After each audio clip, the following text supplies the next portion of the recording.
The sun hung low over the Nevada desert on November 14, 1942, casting long shadows across the barren landscape below. The air was cold at 12,000 feet, thin and sharp in Captain Robert "Dutch" Keller's lungs as he pulled oxygen through his mask. His P-51 Mustang, one of the earliest models, still rare, still experimental in many ways, hummed with a powerful, steady rhythm. The engine's growl was the only sound in the vast emptiness of the American southwest sky.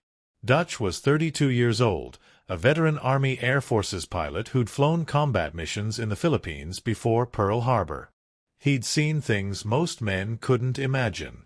But today was supposed to be simple, a routine patrol along the restricted airspace surrounding Area 51, though they didn't call it that yet. Officially, it was just the Groom Lake facility. A testing ground. A place where experimental aircraft were born in secrecy, far from prying eyes and enemy spies. He banked left, scanning the horizon with practiced precision. Nothing. Just endless blue above, endless brown below. The radio crackled with static, then silence. His wingman, Lieutenant Sam Portis, flew 300 yards off his right wing, matching his every move.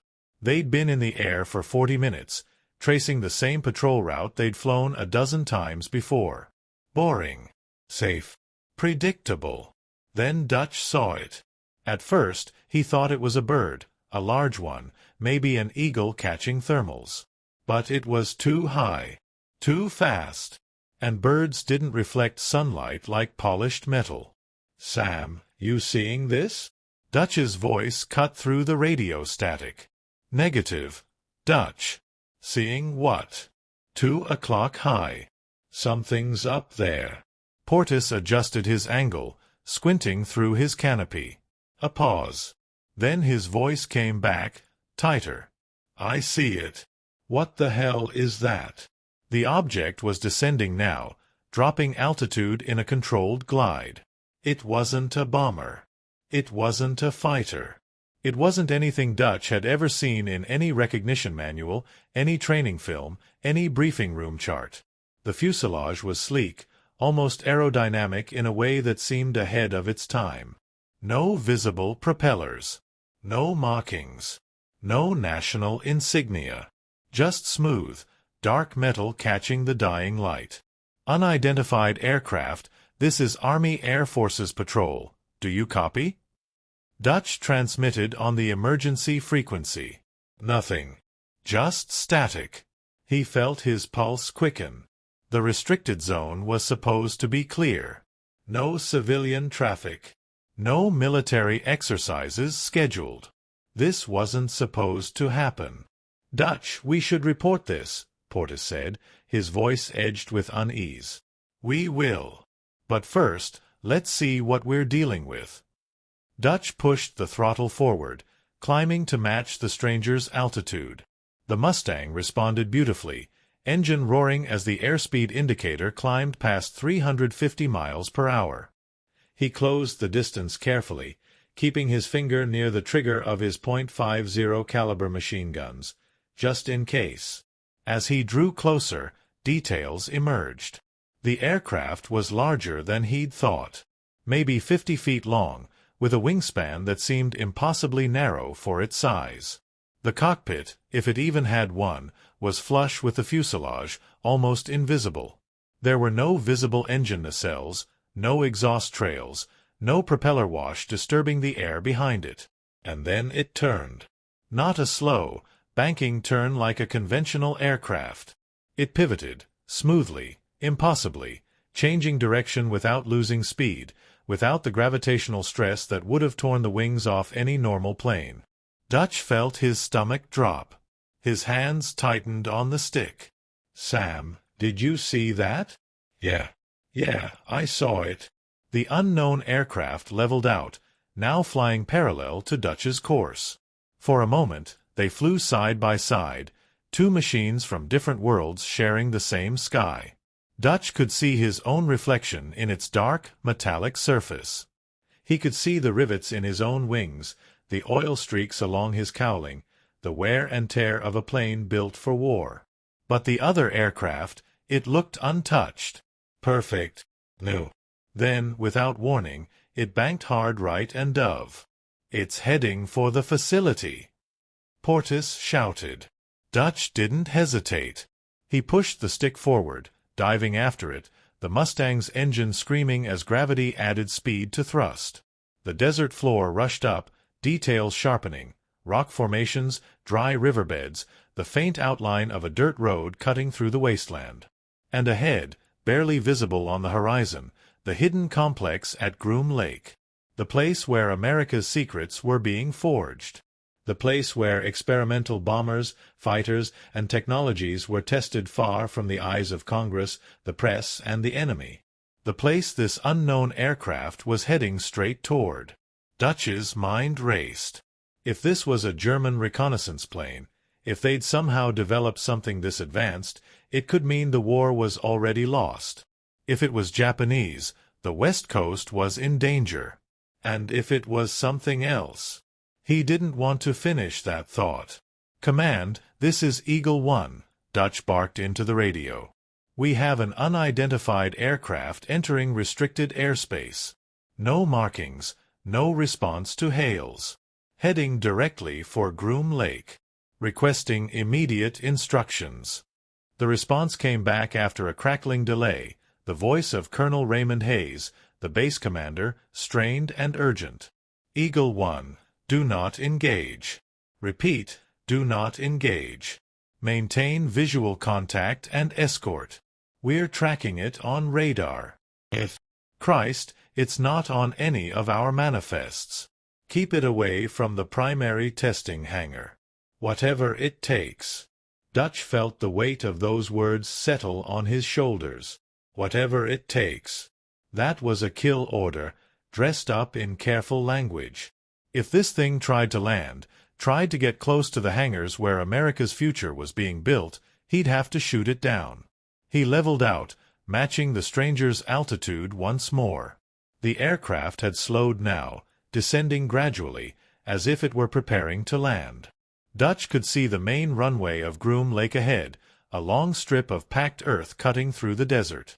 Ground crews were scrambling, trucks racing across the tarmac, men pointing skyward. The unknown aircraft descended lower. Lower. Its landing gear, if it had any, remained hidden. It floated, almost hovering, defying everything Dutch knew about aviation. And then, just as it seemed about to touch down, it stopped. Mid-air. Motionless.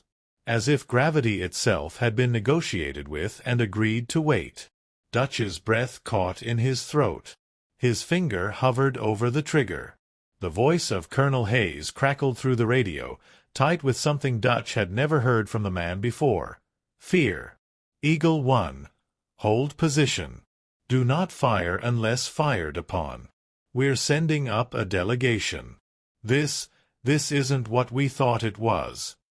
Dutch held his breath, hovering in the thin desert air, staring at the impossible machine suspended before him. Somewhere below, men were running. Somewhere in Washington, phones were ringing. And somewhere in the back of Dutch's mind, a single thought echoed, cold and undeniable. Nothing will ever be the same after today. The unknown aircraft hung in the air for exactly 47 seconds. Dutch would later testify to that precise duration under oath in a windowless room in Washington. 47 seconds of impossible physics, of machinery that defied every principle of aerodynamics he'd ever learned at Randolph Field. Then, as smoothly as it had stopped, it resumed its descent, touching down on the hard-packed runway with barely a whisper of dust. No screech of tires. No bounce. No visible landing gear at all, just the sleek underside of the fuselage making contact with Earth as if the whole craft were settling onto a cushion of air. Dutch circled overhead, his Mustang's engine snarling in contrast to the eerie silence below. Lieutenant Portis maintained formation off his wing, neither man speaking, both watching as military vehicles converged on the landed craft from every direction. Jeeps, trucks, even a half-track armed with a .50 caliber turret, all racing across the desert floor, throwing up plumes of dust that caught the late afternoon light.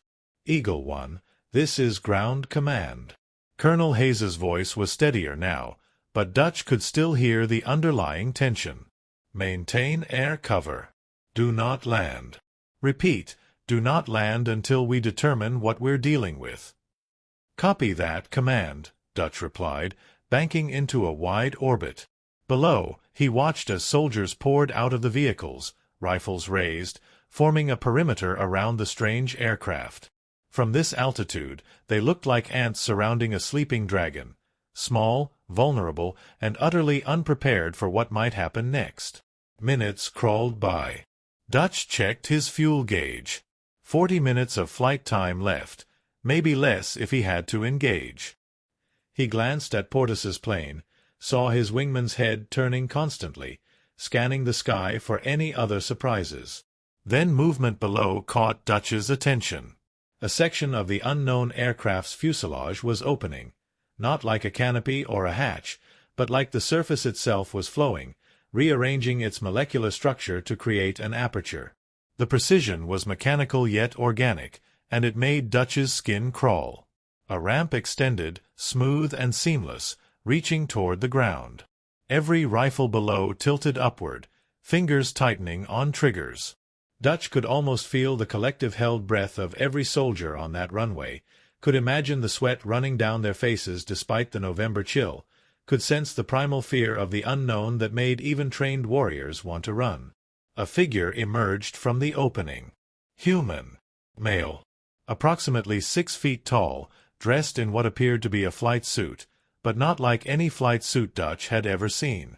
The material seemed to shimmer in the fading light, shifting colors subtly as the man descended the ramp with slow, deliberate steps. His hands were raised, palms forward, in the universal gesture of peace. But his face, Dutch could see it clearly through his binoculars now, his face was wrong. Not disfigured, not alien, but wrong in a way that was impossible to articulate. Too symmetrical. Too perfect. Like a photograph of a human being rather than an actual human being. No scars, no blemishes, no irregularities. Just perfection. The man, if that's what he was, stopped at the bottom of the ramp. He stood there, hands still raised, waiting. Colonel Hayes emerged from one of the jeeps, flanked by 2 MPs with Thompson submachine guns. The colonel was a tall man, broad-shouldered, with a face carved from Texas granite and a disposition to match. He'd flown missions in the First World War, had earned his eagles through skill and courage, and didn't scare easily. But Dutch could see, even from 1,000 feet up, that Hayes was scared now. The colonel approached to within 20 feet of the stranger, then stopped.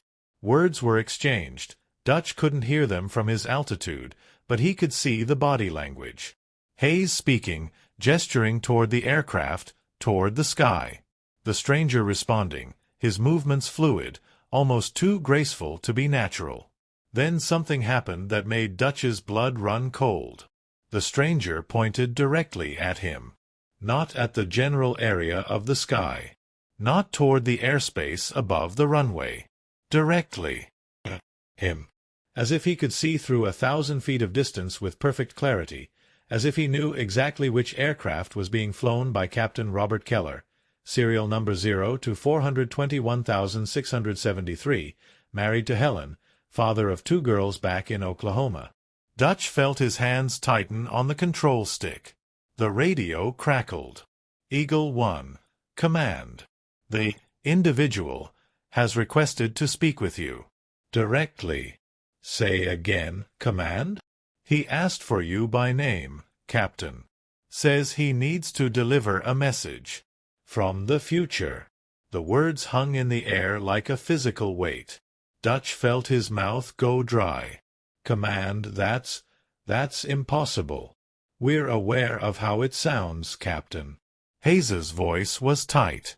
But he just told us details about Operation Torch that won't be declassified for 50 years.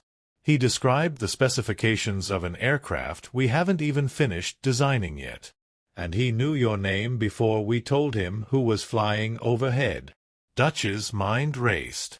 Operation Torch, the invasion of North Africa that had just launched 3 days ago. One of the most closely guarded secrets in the entire war effort. If this man knew about it— "What are your orders, sir?"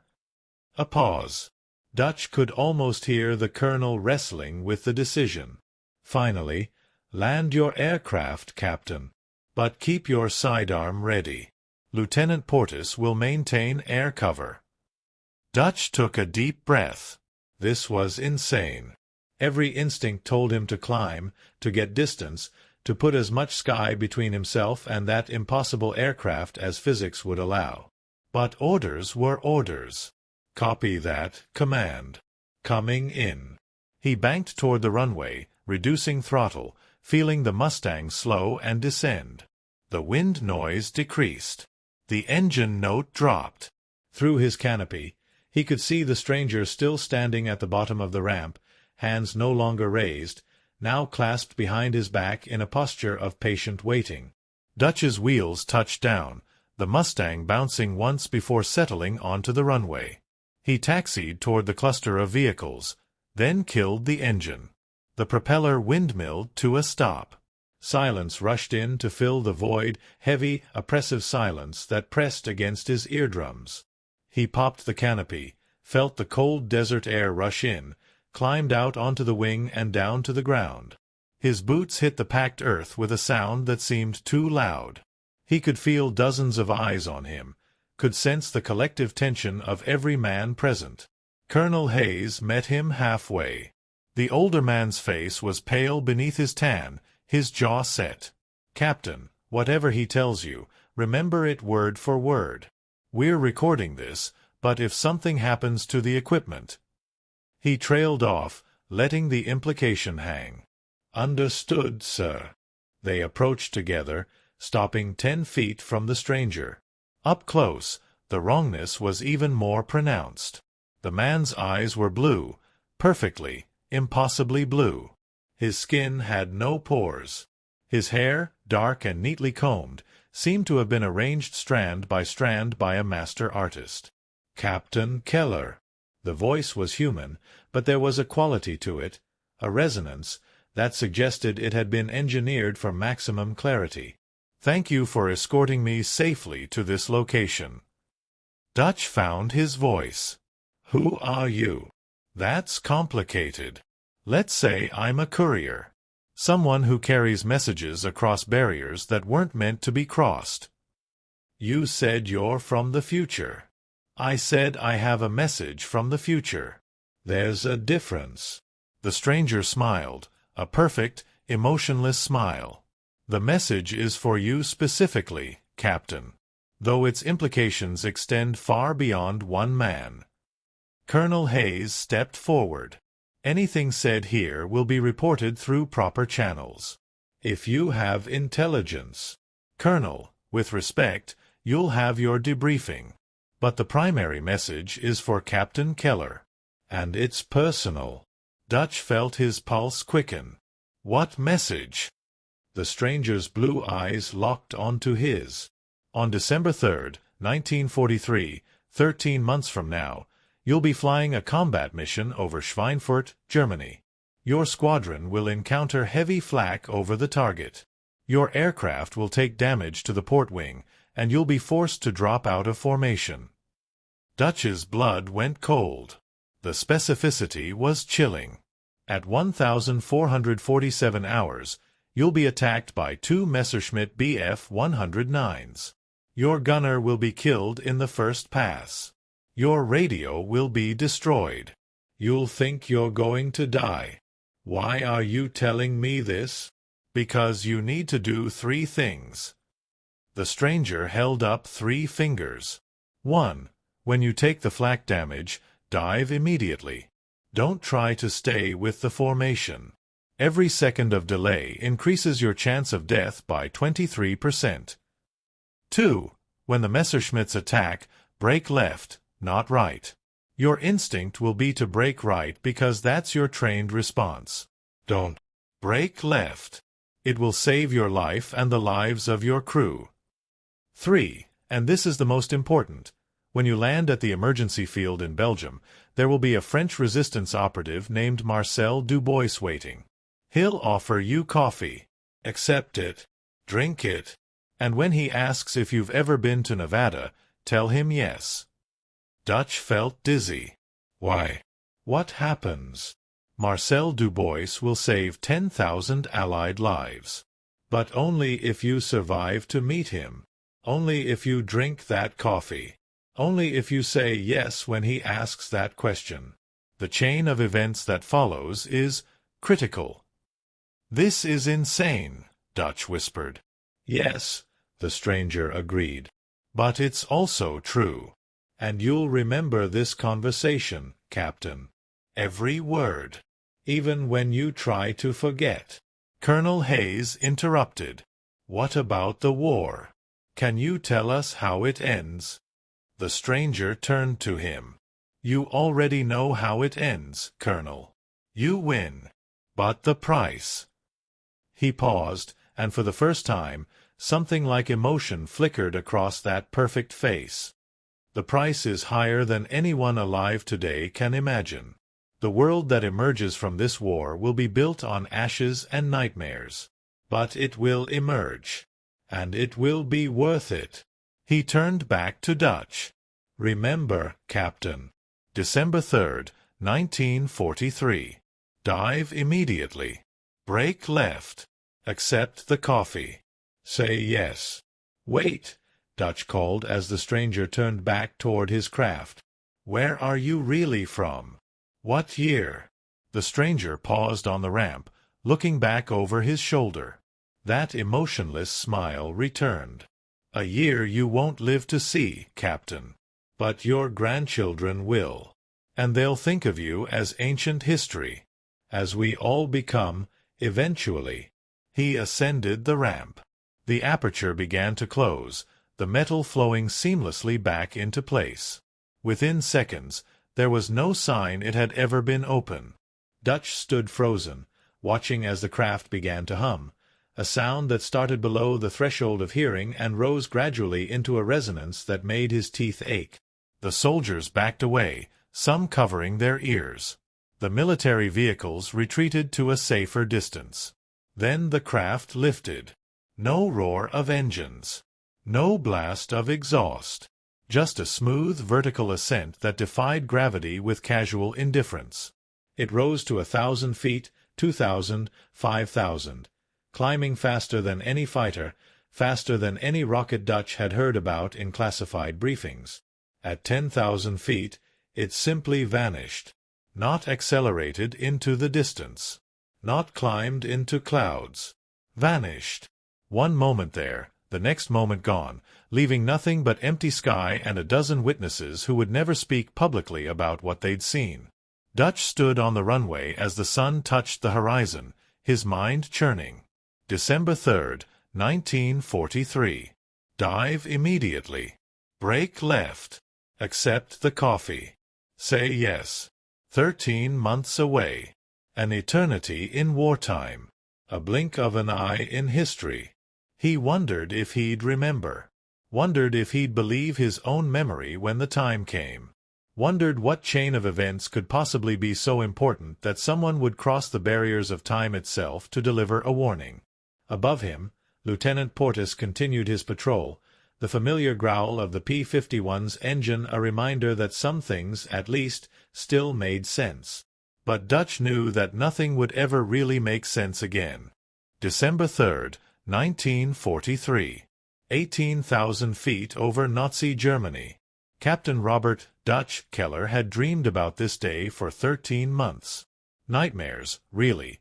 Dreams where the stranger's perfect face dissolved into fire, where the words became screams, where December 3rd arrived and he'd forgotten what he was supposed to remember.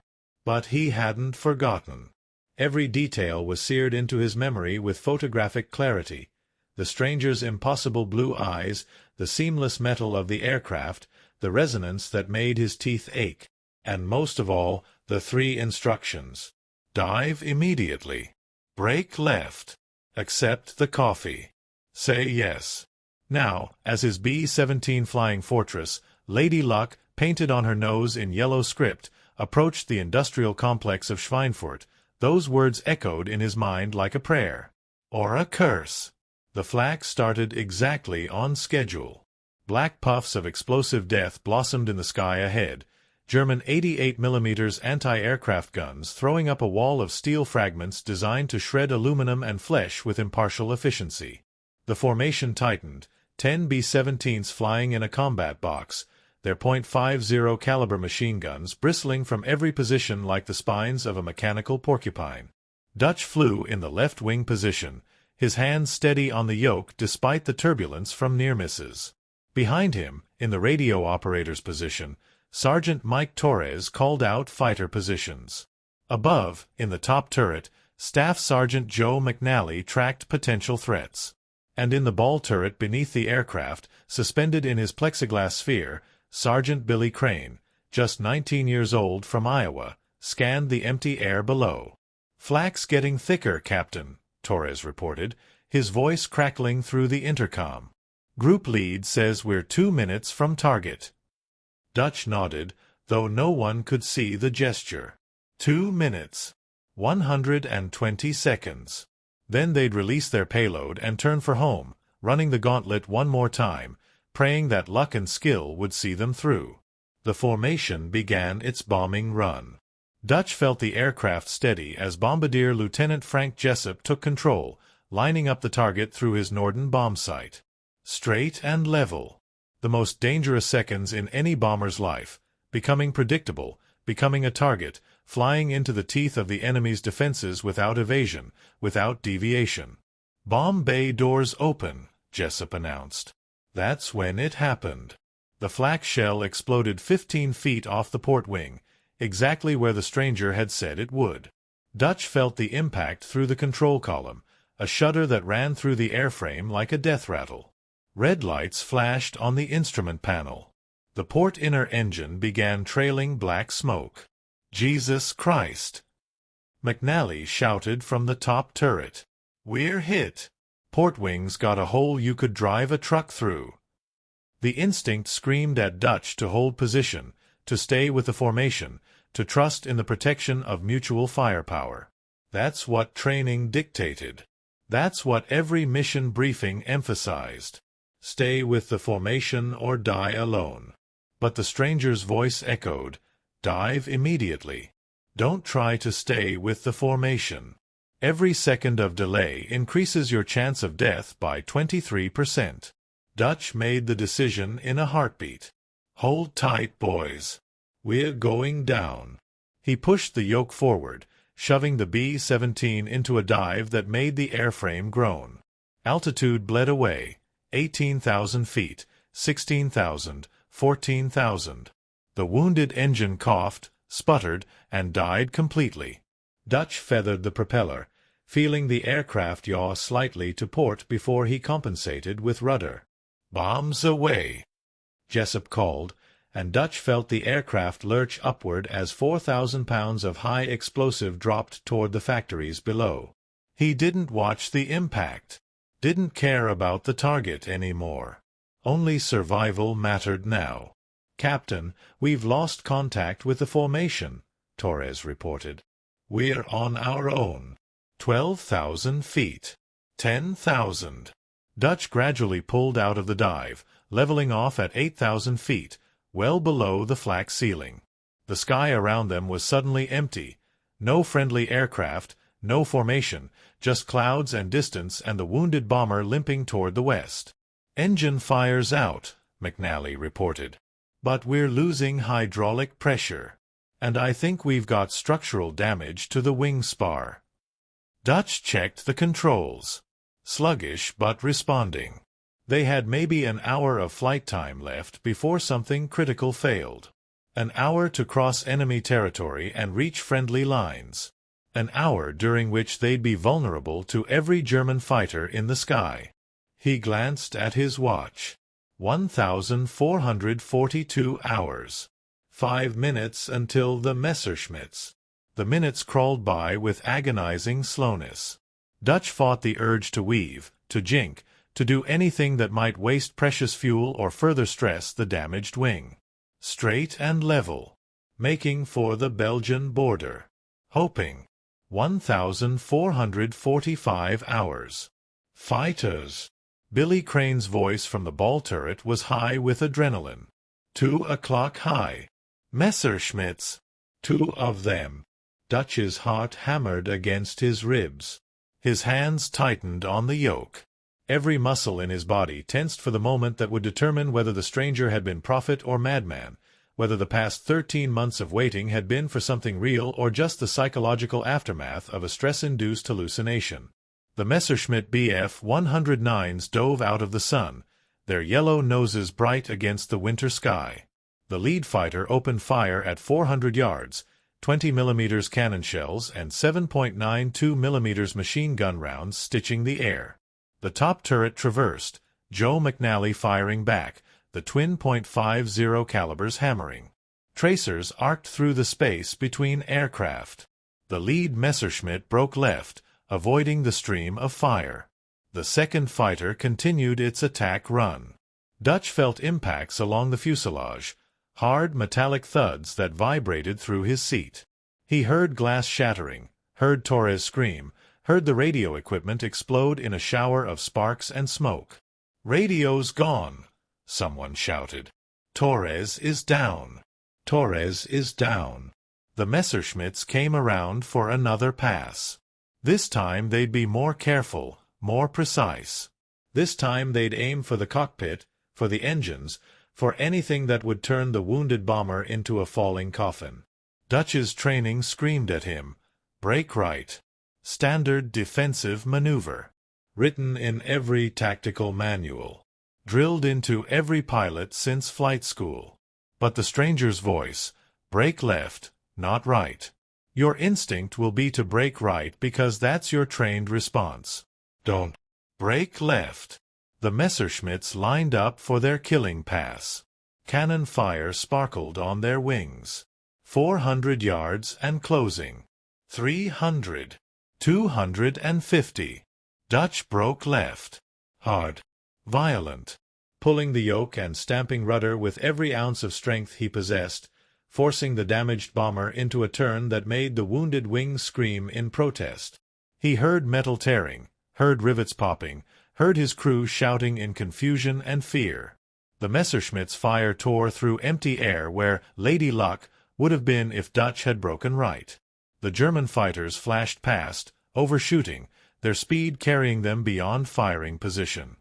"Jesus Christ, Captain!" McNally gasped. "How did you know?" Dutch didn't answer. Couldn't answer. He was too busy fighting the controls, wrestling the bomber back to level flight, watching the port wing with horror as a 3-foot section of the trailing edge flapped loosely in the slipstream. The Messerschmitts came around again. But this time, as they positioned for another attack, a new sound cut through the air, the unmistakable roar of American-made Pratt & Whitney radial engines. "Fighters! 12 o'clock level!" Billy Crane shouted. P-47s. "They're ours!" 4 Republic P-47 Thunderbolts, each one a flying tank of armor and firepower, swept down from altitude like avenging angels.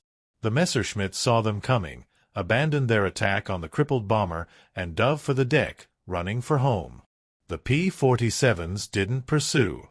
Instead, they formed up around Lady Luck, 2 on each wing, escorting the wounded bird toward friendly territory. Dutch's hands were shaking now, adrenaline and relief warring in his bloodstream. Behind him, in the fuselage, he could hear Jessup and McNally working on Torres. The radio operator was alive.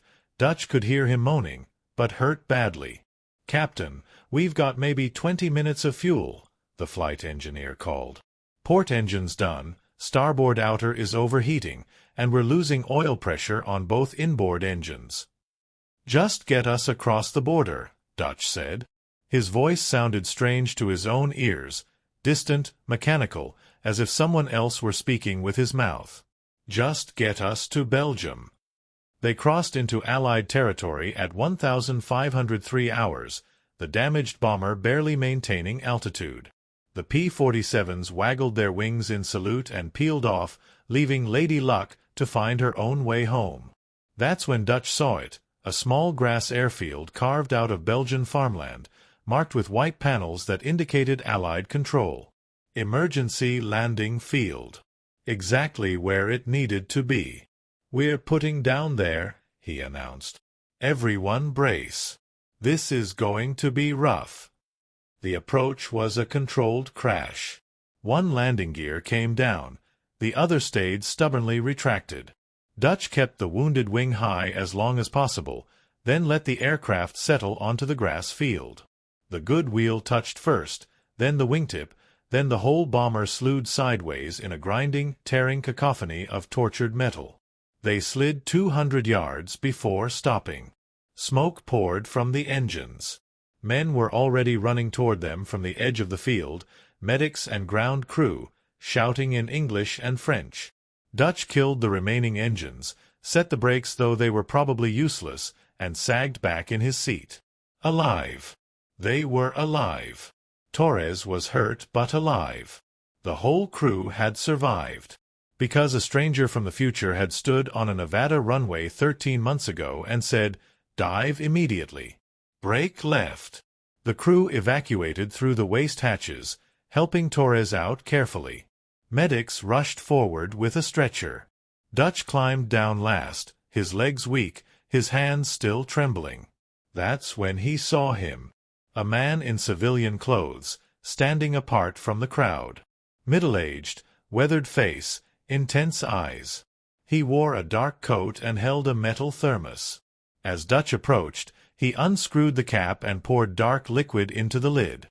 "Captain Keller?" The man's English was heavily accented. "French. I am Marcel Dubois. You and your crew, you have had a difficult day, yes? Perhaps some coffee would help." Dutch stared at the offered cup. Steam rose from the liquid. It smelled like chicory and roasted grain, real coffee, probably traded for on the black market at ridiculous cost. "Accept it. Drink it." Dutch took the cup. The ceramic was warm in his hands. He raised it to his lips and drank. The coffee was bitter, strong, perfect. He drained the cup and handed it back. Marcel smiled, a knowing smile that sent chills down Dutch's spine. The resistance operative poured another measure, then asked, as casually as if inquiring about the weather, "Tell me, Captain, have you ever been to Nevada?" Every eye at the airfield was elsewhere, on the smoking bomber, on the injured radio operator, on the P-47s circling overhead. No one was paying attention to two men sharing coffee at the edge of a Belgian field. Dutch met Marcel's eyes. In them, he saw depths he couldn't fathom. Knowledge, purpose, secrets that went far beyond the simple work of a resistance operative. The stranger's voice, "Say yes." "Yes," Dutch said quietly. "I've been to Nevada." Marcel nodded slowly. "Then you understand. The coffee, it is important, yes? Not for the taste. For what it represents. Continuity. The chain of events that must not be broken." "I don't understand." "You don't need to. Not yet. Perhaps not ever. But you will do something for me, Captain. In 2 weeks, you will be rotated back to England. You will be debriefed. And during that debriefing, you will mention, casually, as if it means nothing, that a French resistance operative asked you about Nevada. That's it. That is everything. The intelligence officer who hears that detail will make a connection. He will send a coded message. That message will reach someone who has been waiting for it. And that person will do what needs to be done to save 10,000 lives. Marcel packed away his thermos, preparing to leave. Then he paused. "The stranger who visited you in Nevada. The one who flew the impossible aircraft.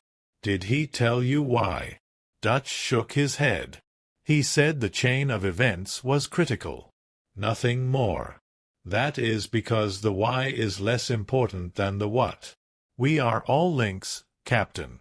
In chains we cannot see, connecting moments we cannot comprehend, leading to outcomes we will never know. You dove when instinct said stay. You broke left when training said right. You drank coffee when suspicion said refuse. And because of these small choices, ripples spread. Waves build. Futures shift. 10,000 lives, Dutch whispered. That's what he said. At minimum. Marcel extended his hand. Dutch shook it, feeling calluses that spoke of hard work and harder choices. The war will end, Captain. You will survive it. You will go home to Oklahoma, to Helen and your daughters. You will grow old. And someday, near the end, you will wonder if any of this really happened. If the stranger was real. If the message mattered. And did it? Marcel smiled that knowing smile again. Look around you, Captain. You are alive. Your crew is alive. The future marches on. What more proof do you need? He walked away, disappearing into the crowd of refugees and soldiers, vanishing as completely as the stranger's aircraft had vanished into the Nevada sky. Dutch stood alone at the edge of the field, watching his crew being cared for, watching Lady Luck smolder in the winter sun, feeling the weight of choices he'd made and moments he'd lived and connections he'd never fully understand. December 3rd, 1943. The day the future saved the past. The day a cup of coffee changed everything. The debriefing room in London was small and cold, with a single window that looked out onto a grey March sky.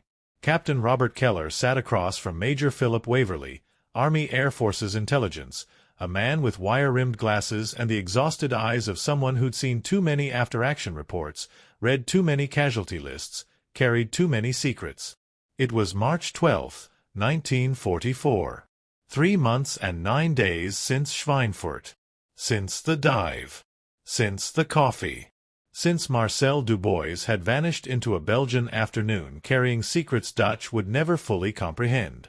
"So you're telling me," Major Waverley said, reviewing his notes, "that after landing at the emergency field, a French resistance operative approached you specifically?" "By name." Dutch nodded. "Marcel Dubois. He offered my crew coffee. Said it was from his personal supply." "And he asked you about Nevada?" "Yes, sir. Asked if I'd ever been there. Seemed like small talk. You know, trying to make conversation with an American pilot." Waverley set down his pen. For a long moment he just stared at Dutch, his expression unreadable. Then, very quietly, he asked, "What did you tell him?" "I said yes. I trained at Nellis Field before deployment." "Why? Is there a problem?" The intelligence officer stood, walked to the window, gazed out at the London skyline still scarred by the Blitz. When he spoke, his voice carried a weight that made Dutch's skin prickle. "That resistance operative you met saved 10,000 Allied lives 2 weeks ago." Dutch felt his breath catch. "How?" "I can't tell you that. I can't tell you his real name, or his actual mission, or what role he plays in the larger war effort. What I can tell you is that your mention of Nevada in this debriefing confirms something we'd been trying to verify for 6 months. A network. A chain of intelligence that goes back farther than this war, deeper than most people could imagine." Waverley turned to face him. "Marcel Dubois, if that's even his real name, is part of something that makes the OSS look like amateur hour. And you, Captain, were exactly where you needed to be, exactly when you needed to be there, to keep that chain intact." "I don't understand." "You're not supposed to. None of us are. We just play our parts and trust that someone somewhere is seeing the bigger picture." Waverley returned to his desk, opened a locked drawer, and pulled out a sealed envelope. "This arrived for you this morning. Eyes only. From Nevada." Dutch took the envelope with trembling hands. No return address. Just his name in precise, mechanical typeface. He opened it, unfolded a single sheet of paper. The message was brief. "Captain Keller. The chain holds. 10,347 souls breathe today because you dove when instinct said stay, broke when training said hold, trusted when fear said refuse. The ripples continue outward, touching moments we cannot yet see, shaping outcomes we will never know. Your war ends October 17, 1944. You will survive. Go home. Live well. Remember that every small choice echoes in eternity. A friend from November 14, 1942. Dutch read it 3 times, his mind reeling. October 17, 1944. 7 months from now. The stranger knew when his war would end. Knew he would survive. Knew. Sir, Dutch said slowly, looking up at Waverly. That thing that happened in Nevada. The classified incident. November 42. You know about it. I know that 11 witnesses, including a full bird colonel, reported seeing an unidentified aircraft that defied every law of physics we understand. I know that those witnesses were debriefed by people way above my pay grade. And I know that the incident was sealed under national security protocols that won't expire for 100 years. Waverly leaned forward. But I also know that you were there, Captain. And whatever you saw, whatever you were told, someone very powerful believes it matters. Dutch folded the letter carefully, slipped it back into the envelope. Permission to ask an off-the-record question, sir? Granted. Do you believe in time travel? Waverly was silent for a long moment. Then, I believe in coffee, Captain. I believe in chains of events we can't see. I believe that sometimes the universe needs course corrections, and that someone, somewhere, has the power to make them. Whether that's time travel or something else. He shrugged. Does it matter? You're alive. 10,000 people are alive.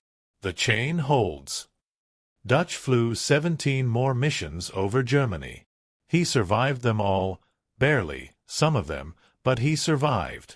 On October 17, 1944, exactly as the letter predicted, his tour of duty ended. He rotated stateside, received the Distinguished Flying Cross, and was offered a promotion to major with a training command position. He declined. Instead, he went home to Oklahoma, to Helen and his daughters, to a small house with a porch swing and a view of ordinary sky. He hung up his uniform, took a job teaching high school mathematics, and tried to live a normal life. But on quiet nights, when the wind blew from the southwest and the stars were particularly bright, Dutch would stand in his backyard and stare at the Nevada desert 1,000 miles away. He'd think about the stranger with the perfect face and the impossible aircraft. He'd think about Marcel Dubois and the coffee and the chain of events that connected moments across time. And he'd wonder. In 1968, his eldest daughter Sarah gave birth to a son. She named him Robert, after his grandfather. The boy grew up hearing stories about the war, about the B-17 called Lady Luck, about the day over Schweinfurt when everything could have gone wrong but somehow went right. Young Robert became an engineer, worked for NASA, helped design the guidance systems for the Apollo program. One day in 1985, he visited his grandfather's house and found the sealed envelope in a lockbox in the attic.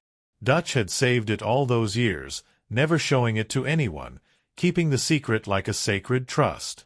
"Grandpa," Robert asked, holding the yellowed paper, "is this real? Did this really happen?"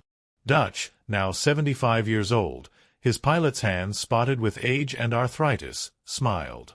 "Does it matter? I survived. You're here. The chain holds. But time travel. Maybe. Or maybe just someone who understood consequences better than the rest of us. Someone who saw what needed to happen and made sure the right people were in the right place at the right time." Dutch took the letter back, gazed at it one last time. "Your generation will reach the stars, Robert. You'll build machines that would have seemed like magic to us in 1942. And maybe, someday, someone will figure out how to send a message backward. To fix a mistake. To save lives that would have been lost. Would that be right? Changing the past. If it saved 10,000 lives? Dutch carefully refold the letter. If it meant you got to exist? If it meant the war ended and the world rebuilt and humanity got another chance? Yeah, I think that would be right. Dutch Keller died in 1991, on a warm November afternoon, surrounded by children and grandchildren and great-grandchildren whose very existence was a testament to the choices he'd made 50 years earlier. His funeral was well attended. Fellow veterans, former students, friends from a long and well-lived life. At the cemetery, as the honor guard fired their salute and the flag was folded with crisp precision, a stranger stood apart from the crowd. Middle-aged man in a dark suit, too far away for anyone to see his face clearly. He watched the ceremony in silence, hands clasped behind his back, until the last mourner had left. Then he approached the grave, knelt, and placed a single object on the fresh earth, a small metal thermos. The kind used for coffee. The kind a resistance operative might have carried on a Belgian field in 1943. When groundskeepers returned an hour later to finish their work, the thermos was gone. And though no one could explain it, there was a faint scent in the air, chicory and roasted grain and something that smelled like hope. On November 14, 2042, exactly 100 years after a P-51 Mustang escorted an impossible aircraft to a Nevada runway, a historian named Dr. Sarah Chen unsealed the classified files from Project Looking Glass. Deep in those files, buried under layers of redactions and national security protocols, she found the testimony of Captain Robert Keller, recorded in 1942, describing an encounter that would have seemed insane except for one detail. Everything he predicted came true. Every word the stranger spoke proved accurate. Every choice Keller made led to the outcomes described. The chain of events, once set in motion, unfolded with perfect precision. Dr. Chen spent 5 years researching the story. She tracked down descendants of the crew of Lady Luck. She found reference to Marcel Dubois in half a dozen resistance documents, though his real identity remained classified even a century later. She discovered that the intelligence major Waverly mentioned had indeed prevented a catastrophic German counterattack that would have extended the war by 18 months and killed tens of thousands. The chain held. In her published paper, Dr. Chen concluded with a question that would haunt readers for generations. If someone from the future visited the past to correct a mistake, how would we know? How many moments in history represent course corrections we're unaware of? How many small choices, to dive instead of stay, to break left instead of right, to accept coffee instead of refuse, were actually echoes of foreknowledge, ripples of information traveling backward through time? The answer, of course, was unknowable. But late at night, when Dr. Chen worked alone in her office, she sometimes felt watched.